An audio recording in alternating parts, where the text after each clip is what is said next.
All right, Joey Mack, Game 7. Does it give you the chills? Nothing beats a Game 7, especially being here in Boston. And the Stanley Cup final, I mean, could you really ask for a better situation? We knew this was going to be a good series, but Game 7, I mean, it's surreal. It's going to be unbelievable. I mean, think about this is the first Game 7 ever that the Bruins have played. The last time they played and they won on home ice was 1939, and back then it was only a 5-game series.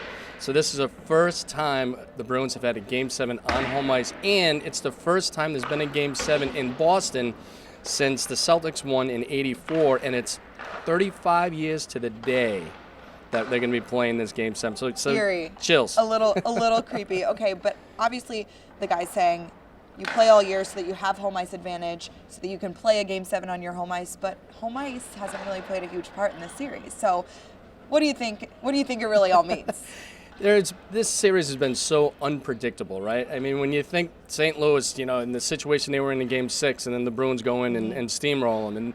But coming back in Game 7, if you look at all the factors and you make a list, you have to give a lot of, pros to the Boston Bruins, only because the veteran experience that we've talked about this entire playoff run, being on home ice, just the way Tuukka Rask has played. So there's a lot of arrows pointing in Boston's direction. And look, we talked about it before the series, and I believed it then, and I believed it now that the Bruins are going to win this in 7, and here we are. I did too. That was I did say that. Bruins in 7.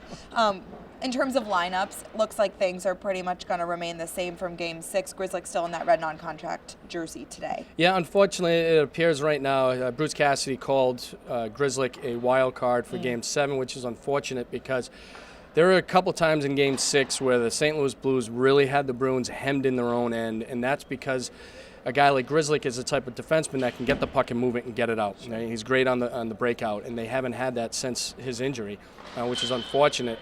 But the Bruins have done a really good job stepping up with that next man up mentality, and it's really worked for the Boston Bruins. So no lineup changes.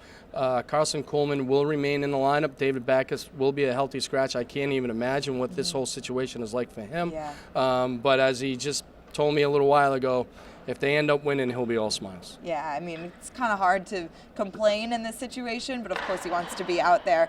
And then I guess in terms of the Blues, going to come back with a fight. They play better on the road. So what do you expect to see from them? Absolutely. I mean, it's Game 7, right? Yeah. I mean, they have nothing to lose. And I'm sure as much as we've talked about the officials during the entire Stanley Cup run here, I think those whistles are going to be in the pockets, and there's going to be the physicality is going to be off the charts. Yeah. And because look, there's no suspensions, there's no nothing, right? I mean, so everybody's and the Stanley Cup is on the line. Someone is going to leave this building Wednesday night with the Stanley Cup, and it's leave it all out in the ice. And we're the luckiest that we get to witness it. It's pretty cool. It's pretty awesome. Joey Mack, back to you.